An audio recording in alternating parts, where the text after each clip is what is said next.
બધા જાણીએ છીએ કે ખરેખર આપણો જે સમાજ છે એ સમાજ એટલે શું? આપણે બધા જાણીએ કે સમાજ એટલે શું? સમાજ એટલે તમે ને હું, એટલે કે આપણે બધા સમાજના લોકો છીએ, બીજો કોઈ નથી. પણ ખરેખર આપણા જેવાથી જ આ સમાજ બન્યો છે, તેમ છતાં કેટલાક લોકો સમાજથી ડરે છે. એટલે આપણે જાણીએ છીએ કે સમાજમાં કાયદો નહીં પણ વ્યવસ્થા હોય છે. મિત્રો જોજો, સમાજ એટલે કોણ? તો કે સમાજમાં કાયદો નહીં પણ વ્યવસ્થા હોય છે. સમાજમાં સૂચના નહીં પણ સમજ હોય છે. કારણ કે જ્યારે સમાજ ભેગો થયો હોય ને ત્યારે એમને કોઈ સૂચના આપવાની જરૂર નથી, પણ એક આપોઆપ સમજ આવી જાય છે. ત્યાર પછી સમાજમાં કાનૂન નહીં અનુશાસન હોય છે. સમાજમાં આગ્રહ નહીં આદર હોય છે. સમાજમાં ભય નહીં ભરોસો હોય છે. સમાજમાં સંપર્ક નહીં સંબંધ હોય છે. અને સમાજમાં અર્પણ નહીં સમર્પણ હોય છે. સમાજમાં કોઈનું શોષણ નહીં પણ પોષણ હોય છે. એટલા જ બધાને સમાજમાં જાળવી રાખો. સમાજના સામાજિક હિત માટે હોય છે, વ્યક્તિગત કોઈ સ્વાર્થ કે સ્પર્ધા માટે નહીં. માટે એકબીજાના સુખ અને દુઃખનો ખ્યાલ પણ રાખવામાં આવે છે. પણ આજકાલ સમાજની વ્યાખ્યા ક્યારેક બદલાઈ પણ ગઈ છે. કારણ કે ક્યારેક સમાજના લોકો એમ કહે છે કે હું ધારું તે જ કરી શકું, મારા સિવાય કોઈ ના કરી શકે. પણ મિત્રો, આપણે જો બધા એક થઈએ ને તો આ પણ આપણે બદલી નાખવાનું છે અને સમાજમાં બધા એક થઈને જ રહેવું છે.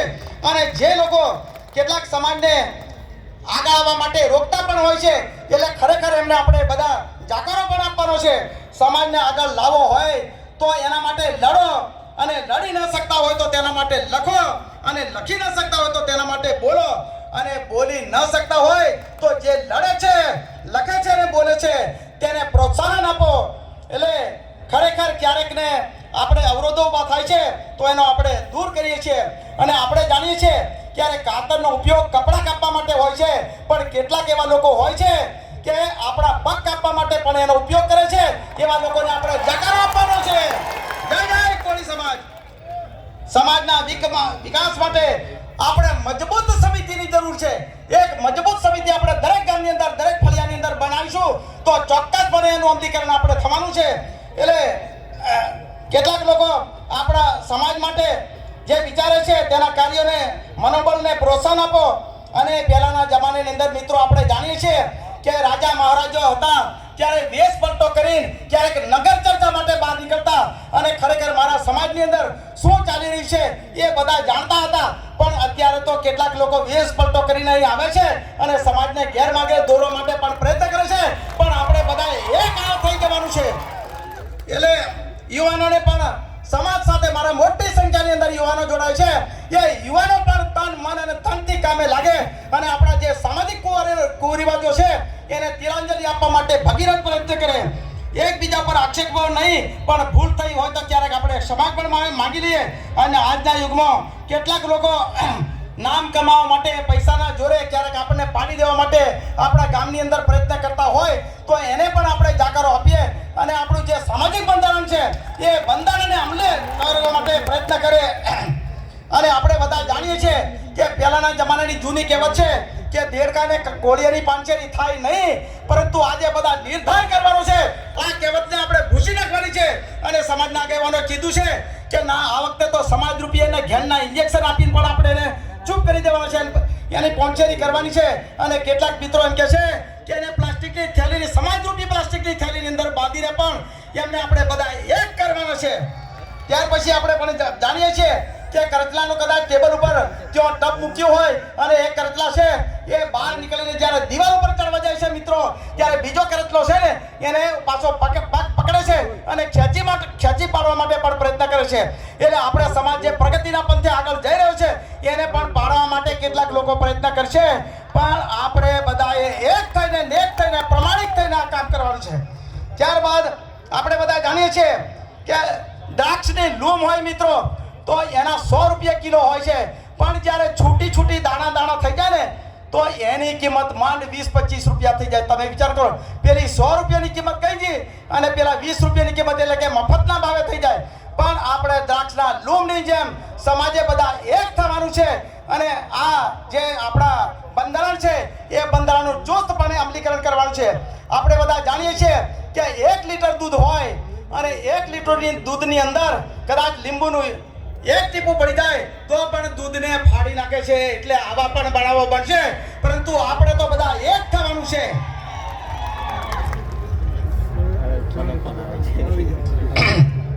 એ પણ આપણે જાણીએ છીએ કે ખરેખર જાજી કીડી સાપને તાણે, એટલે બધી કીડીઓ જ્યારે એક થઈ જાય છે ત્યારે ગમે તેવો સાપ હોય તો પણ એને ખેંચી જાય છે. એટલે આપણે પણ બધા એક થવાનું છે. એટલે ઘણી વાર તો સમાજ માટે પાડા લડાય અને ઝાડોનો ખોળ કાઢે એવું પણ ના થવું જોઈએ મિત્રો.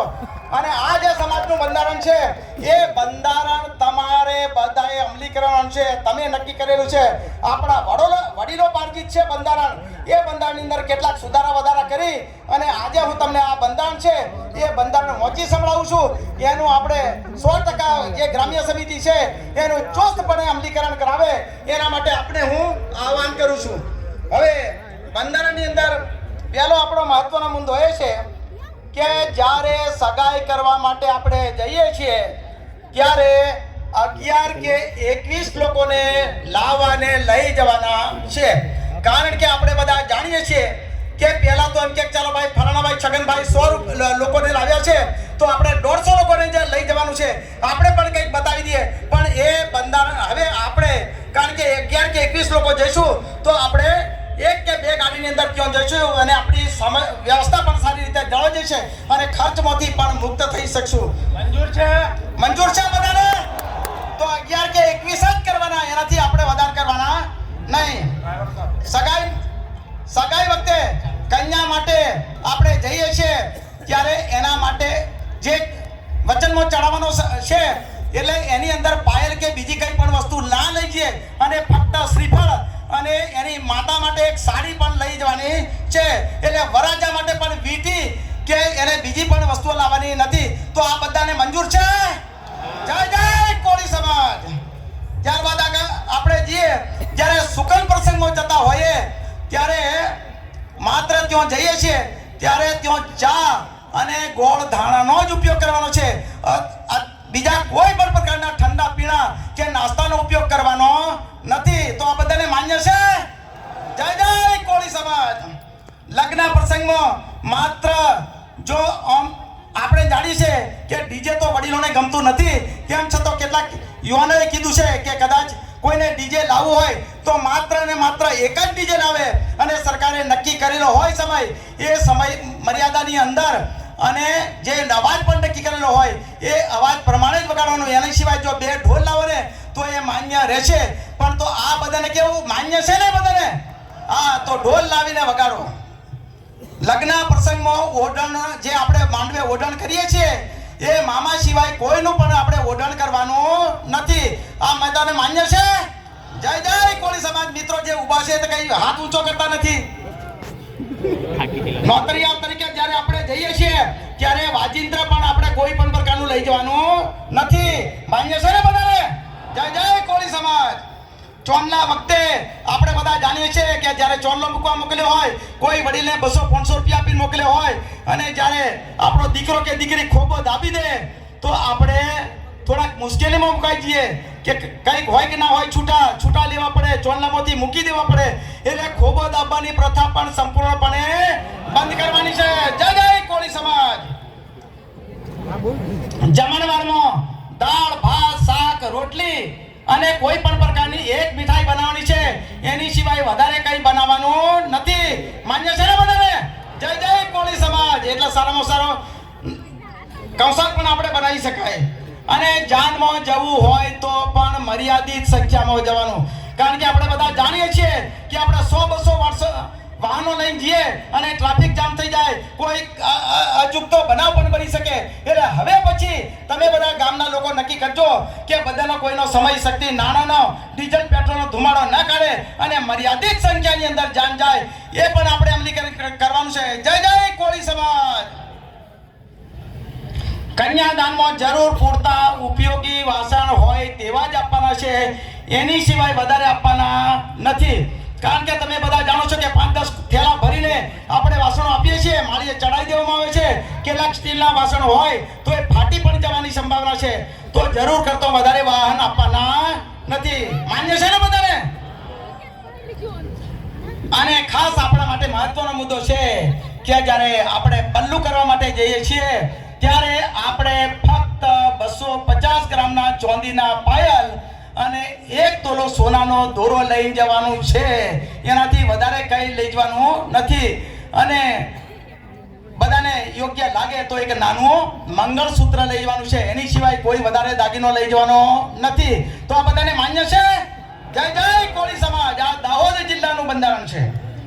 ત્યારબાદ આપણે પેણામણી વખતે આપણે બધા જાણીએ છીએ કે જ્યારે પેણાવે મહારાજ ત્યારે અડધો કલાકની અંદર આપણી પાસે 3,500 કે 5,000 રૂપિયા લઈ જાય છે.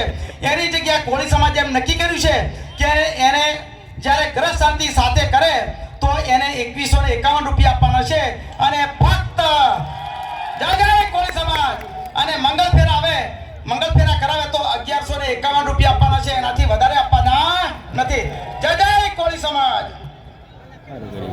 શક્ય હોય તો સમૂહ લગ્ન, નજીક ભાઈઓના લગ્ન, બહેનોના લગ્ન કરવાના હોય તો સમૂહ લગ્નનું આયોજન કરવું શક્ય હોય તો. અને બીજું શક્ય હોય તો પહેલા દીકરી હોય તો પહેલા દિવસે ગણપતિ કરીએ, બીજા દાડે થોડો આપણે બીજી કઈ કામગીરી કરીએ. અને જ્યારે જાન આવવાની હોય ને ત્યારે સવારમાં આપણે જમવાનું ચાલુ કરી દઈએ અને મોંમાં આવે એટલે દીકરીને આપણે ચોલના માટે બેસાડીએ અને જાન આવે એટલે ત્યાર પછી આપણે દીકરીને ઉઠાવી લઈએ અને ટેબલ ઉપર બેસી અને બધા ચોંદલો લખીએ. તો શક્ય હોય તો આ પણ આપણે અમલીકરણ કરવાનું છે. કારણ કે આપણે ખર્ચ બચત કરવા માટેનું આ બધું જે આપણે દાહોદ જિલ્લા કોળી સમાજની જે સમિતિએ નક્કી કર્યું છે એનું આપણે ચુસ્તપણે અમલીકરણ કરવાનું છે. ત્યારબાદ એ જ દિવસે આપણે બધા જાણીએ છીએ કે કન્યાને વળાવી દીધી હોય અને પાછળ આપણા જે છોકરીઓ હોય, સગા સંબંધીઓ હોય, બધા જ પાછળ 100-150ની સંખ્યામાં ત્યાં જાય. એના કરતો તે દિવસે ન જતો બીજા દિવસે મર્યાદિત સંખ્યાની અંદર તેડવા માટે જવાનું છે. બરાબર ને?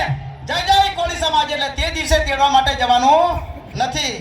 ત્યારબાદ કોઈ પણ સામાજિક કે ધાર્મિક કે અશુભ પ્રસંગે બીડી, સિગારેટ, તમાકુ, પાન, ગુટકા આવા વ્યસનોનો આપણે સંપૂર્ણપણે બહિષ્કાર કરવાનો છે. જય જય કોળી સમાજ. બરાબર માન્ય છે ને?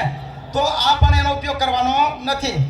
શક્ય હોય તો દાગીના કે કપડાની પસંદગી વખતે કન્યાને ત્યાં લઈ જવાની નથી. કારણ કે ત્યાં કન્યાને લઈ જઈશું અને વેપારી આપણને 15 કે 20,000ની સાડી આ બતાવશે અને કન્યા જો સાથે હાજર હશે તો એ કદાચ પકડીને એમ કે આ સાડી લેવાની, એટલે આપણે છૂટકો નથી. એટલે શક્ય હોય તો છોકરીને ત્યાં લઈ જવાની નથી. જેને પસંદ પડે એવી સાડી આપણે લેવાની છે. શક્ય હોય તો વરરાજાને પણ 25,000નો સૂટ ન લેતો. શક્ય હોય તો ફરી કહું છું કે સૂટ ન લેતો, દરરોજ પહેરી શકાય એવા કપડાની પસંદગી કરીએ તો આપણે પણ ખર્ચમાંથી મુક્ત થઈ શકીએ. અને બીજું કે મરણ પ્રસંગે આપણે જ્યારે ત્યાં જઈએ છીએ ત્યારે તમને મને બધાને ખબર છે કે બધા જેટલા લોકો આવે એટલા બધા કફન લઈને આવે છે અને બે મિત્રો ઊભા હોય છે અને કફન તરત આપણે ઉડાડીએ એટલે ખેંચી લે છે અને પછી ઘોડા બંધ છે. એટલે આજથી આપણે કફન પ્રથા પણ સંપૂર્ણપણે બંધ કરવાની છે. જય જય કોળી સમાજ.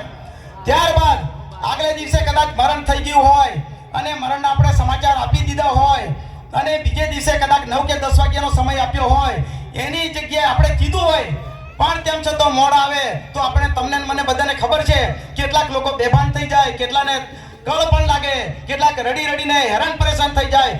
એટલે એને જે કઈ સમય આપ્યો એનાથી આપણે અડધો કલાક વધારે રાહ જોવાની નીકળી ગયા હોય તો, નહીં તો કોઈની રાહ જોવાની નહીં. જય જય કોળી સમાજ. બેસણાના દિવસે બને ત્યાં સુધી નજીકના સગા સંબંધીઓ આવે અને ખાટલાની અંદર બેસણાના દિવસે જે જમાઈયાનો ફાળો છે એ ફાળો કરીને ડીશ, વાટકી, બુંદી કે અન્ય કોઈ પણ વસ્તુ આપવાની નથી. મરશિયા ગાવાની પ્રથા પણ સંપૂર્ણપણે બેસણાના દિવસે આપણે બંધ કરવાની છે. એટલે કોઈ જગ્યાએ થતા હોય તો આજે આપણે પ્રતિજ્ઞા કરવાની છે કે હવે કોઈને મરશિયા ગાવા માટે પણ આપણે બોલાવવાના નથી.